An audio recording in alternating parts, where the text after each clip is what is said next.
Hello everyone! Welcome back to our vlog. So, it's Thursday and medyo naubusan tayo ng stock ng ating groceries.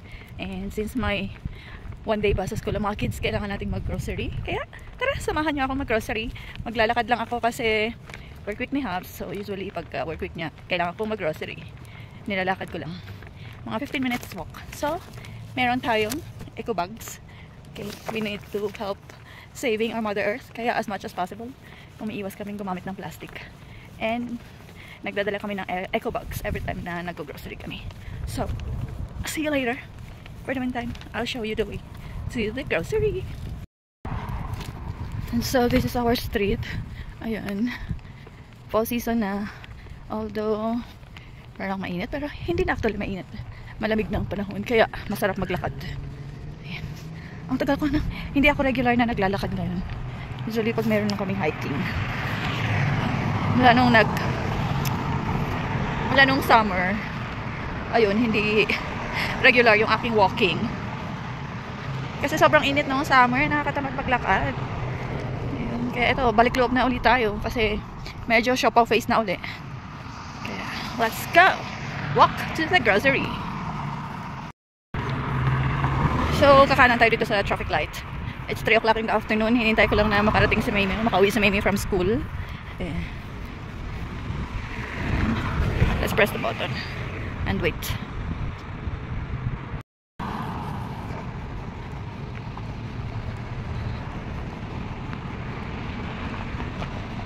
Oh, green pa ang mga puno dito. Siguro mga November pa ito magpapalit ng kulay. Sa bundok pala ngayon yun. Mga nagpapalit ng kulay. Tatawid ako. At medyo shaded yung sa kabilang side kaysa dito.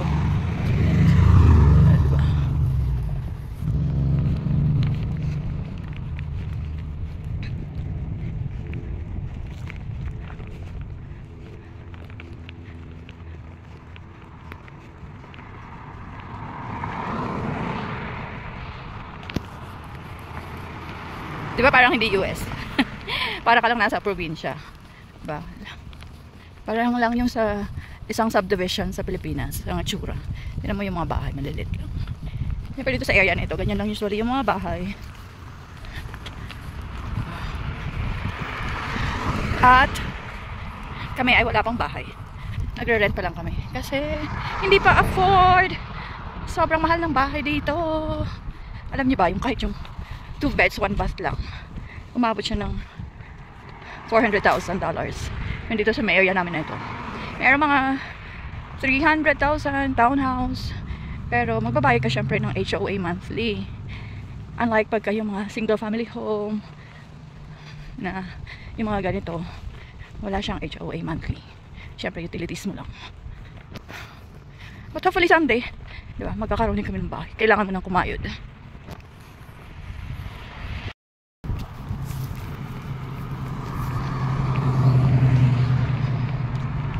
Since hindi ganun kabilis ang ating paglalakad, more than 15 minutes pala papuntang grocery. Siguro abutin ako ng 25 minutes.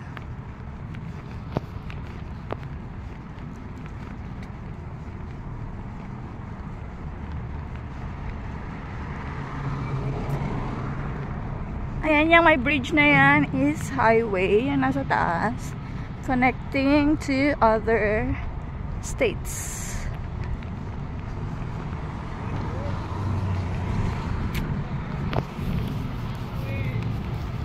Yun.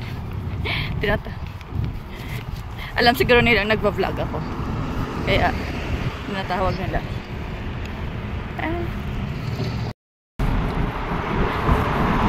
There's a bridge.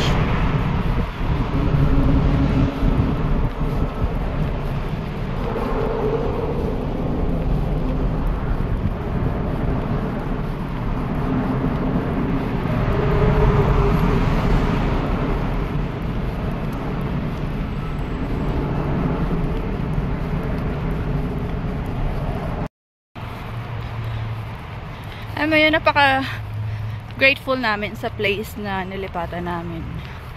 Siguro na-mention ko sa ibang vlogs na we were in Dubai, in UAE, before we moved here in Utah or in Salt Lake City. So, ako is almost 18 years sa Dubai before kami nag-move dito. So, ibang environment, of course. Kasi Dubai is city life. And then dito, para ka lang nasa probinsya. Dumalapit kami sa downtown. Pero dito sa area namin, tingnan mo naman, puro puno. And napakatahimik din. So far, wala pa kaming na-encounter na mga, alam mo yun, yung nanggulo sa area namin. Tsaka mababait yung mga neighbors namin. Although hindi syempre kagaya sa Pinas na, alam mo yun, regular nagkikita. Yung pwede kang lumabas and then makipagtsikahan. Syempre dito, bisibisihan ng mga tao. Ang importante, walang, alam mo yun, walang nanggugulo. Tahimik lang. 9 o'clock actually. Tahimik na. Kasi ang aga nilang natutulog.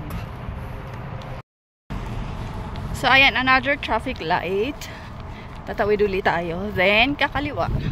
Yan naman yung traffic light ng ano, train. Yan.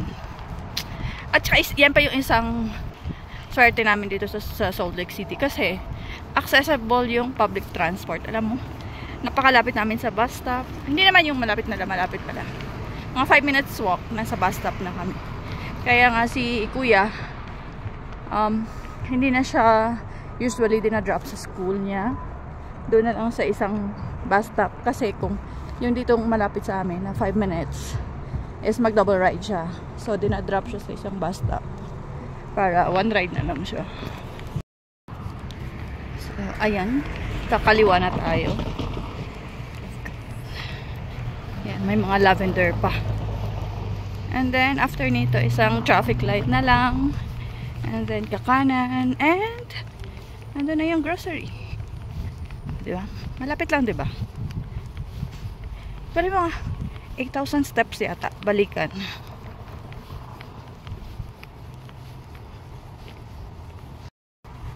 Or baka less than pa. Kasi pagkasama na yun, na rin syempre yung paglalakad doon sa loob ng grocery. So, syempre, abutin ka ng mga 8,000.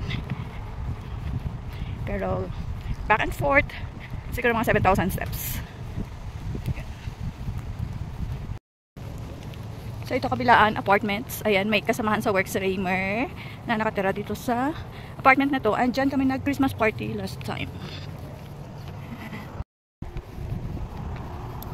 And then, dito naman sa kabila, yan dyan. Meron namang yung friend niya since Saudi days pa, nandyan nakatira. And marami kami kakilala and kasamahan sa work si Raymer na doon nakatira sa isang apartment na yun. And yung mga kasamahan din namin sa Bible study, ilan sila nakatira dyan. So, malapit na tayo. Kanti na lang. Nasa grocery na tayo. So, ito na yung last na traffic light bago mag-grocery. Dito na tayo sa State Street. Ito yung tinatawag na State Street. Pag dinaretso mo yan, papunta siya ng Capitol, Utah State Capitol.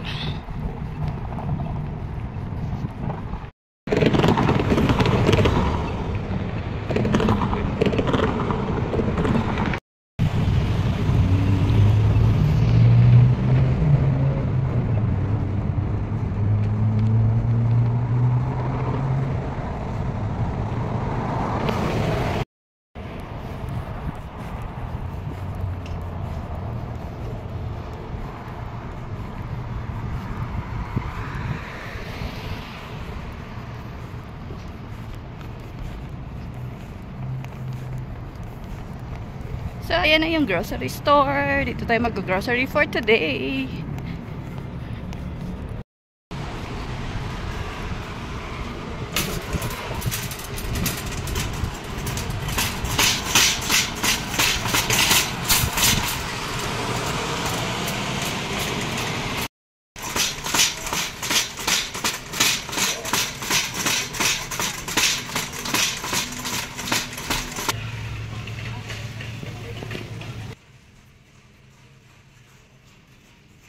At ito yung gusto ko sa grocery na ito kasi may mga items na pwede kang bumili ng pakonti-konti. Yun nga lang, hindi pwede yung credit card dito. It's either cash lang or debit card.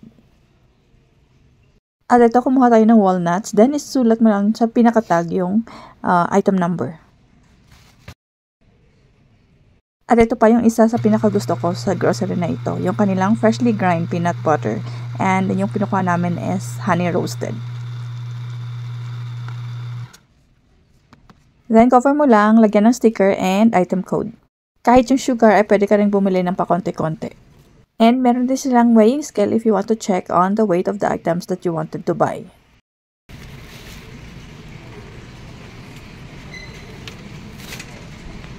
Nag-request si Mimi ng mac and cheese at dahil student of the month naman siya sa kanyang school, kaya ayan, bila natin siya ng mac and cheese. Ito yung brand na favorite niya.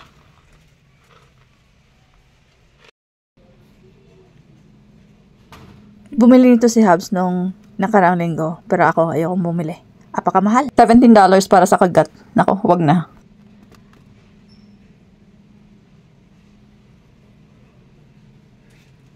And nakita natin yung Hawaiian rolls. Medyo matagal na akong hindi bumili nito kasi umiiwas ako at dito tumaas yung aking sugar dahil pagdating ko nakahiligan kong kumain nito. Nag-isip ako kung malaki o maliit yung kukunin ko pero malaki na rin yung kinuha ko.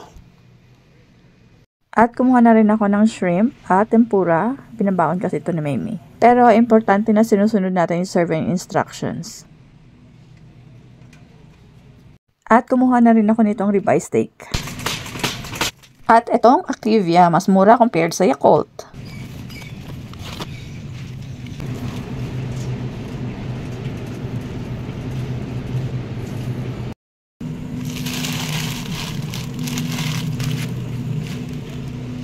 At iniisip ko kung kuha ko nitong chicken tenders pero sinuli ko rin kasi naalala ko sabi nila pala gawa daw yan sa mga reject na chicken. So might as well do it homemade.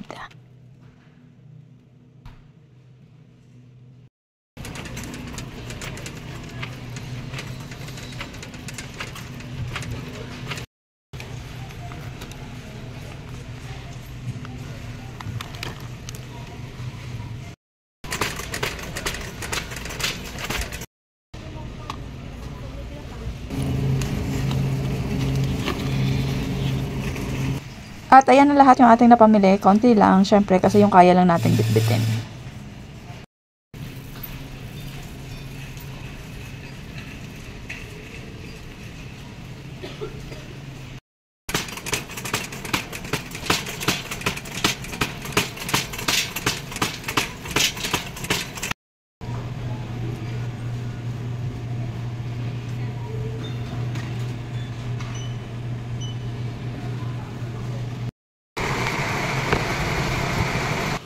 At ito yung binayaran natin. Almost $80.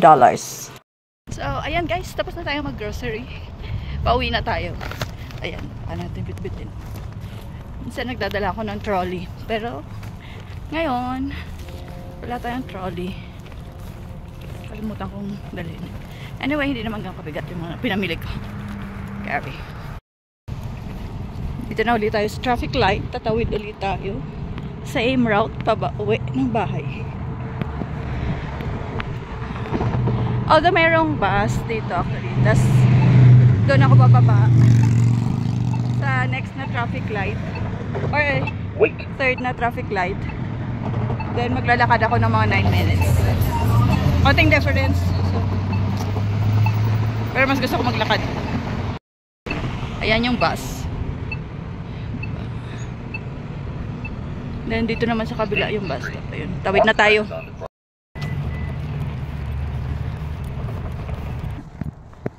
Nung summer, nung peak niya.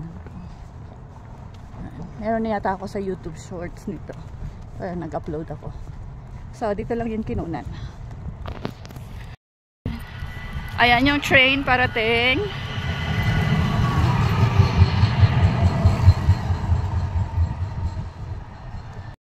So, ayan o. May naglalakad ng aso. Ito, nagbabike. Sa likod ko mayroon ding naglalakad ng aso nila.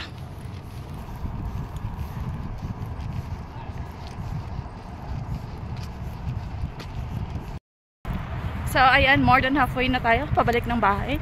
At naka more than 6,000 steps na rin tayo. At kailangan kong bilis-bilisan ng konti ang paglalakad kasi meron kaming Zoom meeting at 6 o'clock. So I guess I'll end this video in here, guys. Thank you so much for watching.